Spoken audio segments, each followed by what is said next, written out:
나는 아침마다 삶의 감각을 깨운다. 두 번째 편을 한번 보겠습니다. 자존감을 높이는 아침 1분 루틴, 고토 하야토 지엄이죠.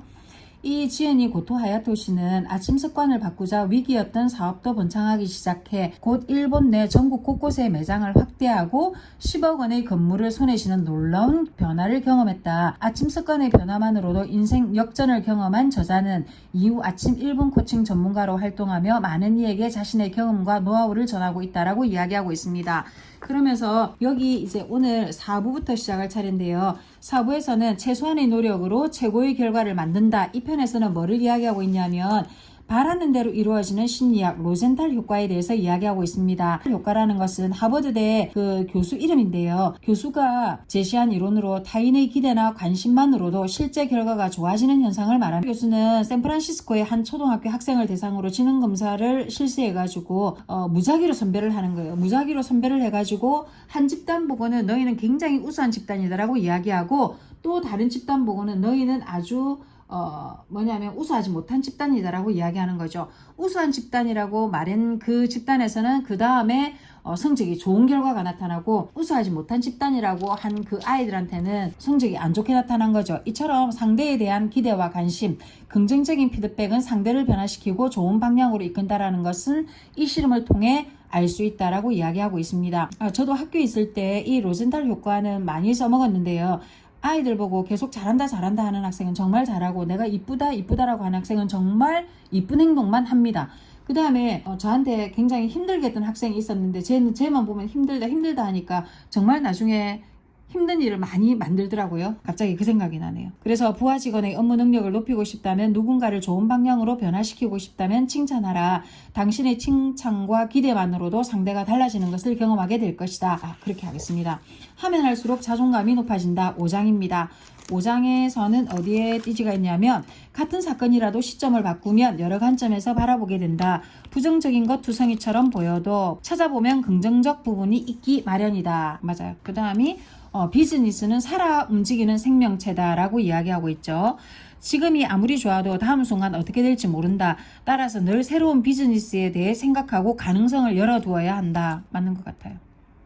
비즈니스는 살아 움직이는 생명체다. 내가 어떤 사업을 하고 있으면서도 늘 다음 사업을 꿈꿔야 된다는 거죠. 그 다음에 또 제가 좀 이 책에서 인상 깊었던 것 중에 하나가 이건데요. 성공률을 높이는 3가지 선택지입니다. 첫 번째, 자신이 양보할 수 없는 부분 한 가지를 생각한다. 두 번째, 상대가 양보하지 않으리라 예상되는 부분 한 가지를 생각한다. 세 번째, 1과 2를 고려한 뒤 상대에게 이익인 아이디어를 만든다. 저는 이게 참 좋았어요. 자신이 양보할 수 없는 부분 한 가지를 생각한다. 다른 사람을 만났을 때 우리가 어떤 협상을 할 때 이 부분이 참 저한테 좀 좋게 와닿았어요. 협상이 순조롭게 진행되기 위해서는 상대의 마음에 드는 플랜을 생각해야 한다. 그래야 될 것 같아요. 그래야지 무엇이든지 성사가 될 것 같아요. 그 다음에 협상을 할 때 상대방의 마음을 불쾌하게 하면 아무리 결과가 좋다 하더라도 최상의 선택이라 할지라도 마음은 좋지 않고 협상은 좀 이루어지기 힘든 것 같아요. 그 다음에 중요한 약속일수록 아침에 잡는다. 저는 이 말에 공감합니다. 아침에 약속을 잡으면 커뮤니케이션의 양을 질로 보충할 수 있다. 아침은 아이디어가 샘솟는 시간이기 때문에 이 사람은 중요한 약속은 아침에 하라고 이야기하거든요. 평소에 차분히 대화할 기회를 잡기 어려운 상대나 중요한 이야기를 하고 싶은 상대와는 아침, 그것도 조금 이른 아침에 약속을 진로 미팅을 해보길 추천한다라고 이야기하고 있습니다. 저도 여기에 찬성입니다. 때로는 일정 없음이라는 일정도 필요하다. 휴식이 필요한 거겠죠. 건강한 관계가 내 존재를 빛나게 한다. 성공은 혼자 힘으로 이룰 수 없다. 많은 사람의 도움이 있기에 비로소 가능하다. 맞습니다. 타인의 성공을 함께 기뻐하면 그 응원이 되돌아오기 마련이다. 바꿔 말해서 다른 사람에게 기쁨을 주는 사람이 성공한다는 말이다. 남을 기쁘게 하는 행동은 플러스 파동을 일으킨다. 당신이 긍정의 순환골이 즉 성공이라는 기차에 올라탄 순간이다. 중요한 결정일수록 오전에 하라. 결정을 하는데 시간대는 얼마나 영향을 미칠까? 조너슨 스탠포드대 교수에 따르면 중요한 결정일수록 오전에 하는 게 좋다라고 이야기하고 있습니다. 또한 적당한 당을 섭취한 뒤 결정 과정에 돌입한다면 후회를 최소화하는 결정을 내릴 수 있을 것이다. 스탠포드대 연구진이 오후 시간대가 결정에 영향을 미치는지를 알아보기 위해서 교도소의 판사 4명을 무작위로 선정해 가석방 심사 결과를 분석했는데 그 결과 아침에 일찍 이뤄진 가석방 심사에서는 65%의 재수가 가석방 판정을 받았고 그 다음에 늦은 오후에 이뤄진 가석방 심사에서는 10% 미만의 재수가 가석방 판정을 받았다. 가석방에 대한 판단을 보류하는 것이다. 이에 대해 연구진은 지친 상태에서는 판단을 내리려 하지 않기 때문에 이러한 결과가 나온 것이다. 또 한 가지 중요한 거는 오전 시간이라 하더라도 간식을 먹기 전과 후의 심사 결과가 큰 차이를 보인다는 것이다. 간식을 먹기 전의 가석방 확률은 15%에 불과한 반면 간식을 먹은 후에 65%까지 높아졌다. 그렇죠? 중요한 결정일수록 오전에 하라. 그런 것 같아요. 6장 원하는 나를 만드는 아침의 힘 보겠습니다. 기운이 솟고 다시 일어설 힘이 생기는 말을 자신에게 걷는다. 도전을 멈춘 순간 그때가 바로 실패의 순간이야. 용기를 내서 다시 일어나보자. 행동하지 않고 시간만 흘려보내는 게 진짜 실패야. 내일 죽는다고 해도 후회 없는 오늘을 살자.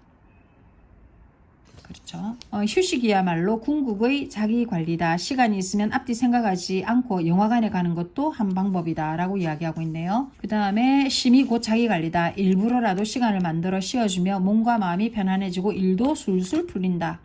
저도 좀 몸과 마음이 좀 편안하게 좀 휴식을 취했으면 좋겠습니다. 상식을 의심하는 습관이 필요하다. 일반적으로 상식이란 세상 사람 80%가 지지하는 것을 말한다. 그러나 세상에서 성공했다고 일컬어지는 사람들은 전체의 20%에 불과하며 그 대다수는 매우 참신하고 비상식적인 발상의 소유자다. 그 대표적인 예로 컵누들을 예를 들고 있거든요. 컵누들이 처음에 나왔을 때 모두가 다 끼니란 모름지기 자르고 굽고 끓여 만들어야 한다라고 생각했기 때문에 모두가 다 반대했다라는 거죠. 실제로 처음에는 전혀 팔리지도 않았고 제조 과정에도 여러 어려움이 있었다라고 합니다. 그런데 성공했죠. 지금은 세계의 발명품이다라고 불릴 정도로 우리 생활에 꼭 필요한 존재가 되었다. 맞잖아요. 컵라면, 컵누들. 비상식적인 발상은 때때로 성공의 불씨가 된다. 많은 성공한 사람에게 독자적인 발상과 생각이 있다. 종종 이런 발상과 생각이 비상식 취급을 받기도 하지만 비상식과 독자성이야말로 새로운 무언가를 깨닫고 만들어내는 원동력이 된다라고 이야기하고 있습니다. 그 다음에 1일 1쪽 고전 읽기로 나만의 기준을 만든다. 저는 이 원칙을 지키려고 노력하고 있습니다. 나이가 들어갈수록 생각이나 이해력이 떨어지는 것 같아서 몰입하는 것도 늦어지는 것 같더라고요. 그래서 아침 시간에 꼭 독서를 하려고 애를 쓰고 있습니다. 고전을 통해 우리 인간으로서 추구해야 할 삶의 자세를 배우고 오늘을 살아갈 힘을 얻을 수 있다라고 이야기하고 있습니다. 그리고 고전의 중요성에 대해서 이야기하고 있죠. 고전은 어떤 문제가 발생했을 때 판단 기준이 되는 내면의 축을 견고하게 해준다. 동감입니다. 시간을 내 편으로 만드는 아침 행동. 시간을 내 편으로 만들어 자신의 의지대로 조절하는 능력이다. 마지막 결단은 직감에 맡겨라 라고 이야기하고 있습니다. 비즈니스에서는 직감이 중요하다. 직감이 작동한다면 조심해라는 신호다. 기다림도 중요한 선택지 중 하나다. 그래서 뭔가를 할 때, 뭔가 선택을 할 때 직감이 본능에 따라 직감적으로 내린 판단이 더 좋은 결과로 이어진다라고 이야기하고 있습니다. 포기할 줄 아는 용기도 필요하다. 아무리 열심히 하더라도 자신에게 맞지 않는 일이 있다. 중국의 고전에 주일무적이라는 말이 있다. 일을 할 때 마음을 한 군데 집중하여 잡념을 없앤다라는 의미다. 원활한 업무 진행을 원한다면 가슴에 새겨야 할 가르침이다. 괜히 발버둥 치지 말고 안 맞는다라는 사실을 깨끗이 받아들이고 포기하는 용기를 갖자라고 이야기하고 있습니다. 적성에 맞지 않는 일이라면 포기하자라고 이야기하고 있죠. 나만의 롤 모델을 무조건 따라해본다. 이거는 좋은 것 같아요. 우리가 학교에서도 보면 공부를 하는 애들은 공부를 하는 애들끼리 모이거든요. 공부를 안 하는 애들은 공부를 안 하는 애들끼리 모여요. 꼭 자기하고 비슷한 아이들하고 어울리기 때문에 발전이 없는 것 같아요. 그래서 어느 조직에서든지 간에 경쟁자는 꼭 필요하고 그 다음에 거기서 최고로 잘하는 사람을 따라갈 필요가 있다. 저는 그렇게 생각합니다. 우리 유유상종 있잖아요. 끼리끼리. 긍정은 긍정대로 모이고 부정은 부정대로 모이거든요. 그래서 저는 학생도 마찬가지고 우리 어른도 마찬가지지만 직장 생활이든 학교 생활이든 긍정적인 생각과 긍정적인 사고관을 가진 사람이 무엇이든지 잘하고 어디에서든지 성과를 만들어냅니다. 인류의 노하우는 최고의 결과를 내는 레시피, 즉 비법과 같다. 반복해 따라하다 보면 단기간에 같은 결과를 낼 수 있는데 혼자 하나하나 쌓아 나가는 것보다 결과에 훨씬 일찍 도달한다. 시행착오를 거치며 반복적으로 모방하다 보면 어느 순간 갑자기 결과가 나오게 된다. 틀림없이 인류의 사고방식과 행동 방법을 발견했다는 증거다. 좀처럼 성과가 없어 고민하는 사람은 자신의 업계를 살펴 자신이 원하는 최고의 결과를 내고 있는 사람을 찾는 일부터 시작해보자. 대상을 정했다면 매일 아침 오늘은 어떤 행동을 흉내낼지 정하고 하루 계획에 반영해보자 라고 이야기하고 있습니다. 적극적인 자세로 모방의 달인이 되어보길 바란다. 글을 해보겠습니다. 변화는 이제부터 시작이야. 심리학자 댄 길버트는 이를 역사의 종말 환상이라고 말하며 18세에서 68세의 연령대의 사람들은 향후 10년간 자신이 경험할 변화에 대해 과소평가하는 경향이 있다라고 합니다. 스스로를 완성품이라 생각하기 때문에 미래의 변화보다는 현재의 상태가 지속될 것이라고 믿는 것이다. 그러나 이러한 생각이 바로 착각이다라고 이야기하고 있습니다. 나이가 들면서 자신이 중요하게 생각하는 가치는 꾸준히 달라지며 가치관뿐만 아니라 성격도 변화시키며 선호도도 바뀐다라고 이야기하고 있습니다. 시간의 변화에 따라 우리는 꾸준히 변화하고 있으며 결론, 원하는 삶이 있다면 지금부터 그 변화의 흐름에 올라타오자. 변화는 지금부터 시작이다 라고 이야기하고 있습니다. 에필로그인데요. 이제부터 빛나는 인생이 시작된다. 아침을 지배하는 자가 인생을 지배할 수 있다. 실제로 많은 성공한 사람이 목표를 이루기 위해 가장 중요하게 여기는 것이 바로 아침 시간을 충실히 보내는 것이다 라고 이야기하고 있습니다. 아침이 달라지면서 제 인생도 달라졌습니다. 1년의 계획은 새해 첫날에, 하루 계획은 아침에. 저는 이것을 매우 중요하게 생각합니다.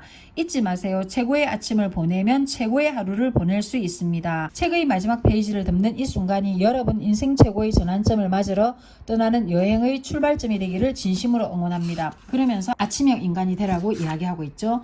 아침이 이렇게 기다려질 줄이야. 나를 사랑하게 되는 기적의 모닝 루틴. 이 책은 꼭 한번 읽어볼 만하다라고 생각됩니다. 금방 읽어지거든요. 네, 이상입니다.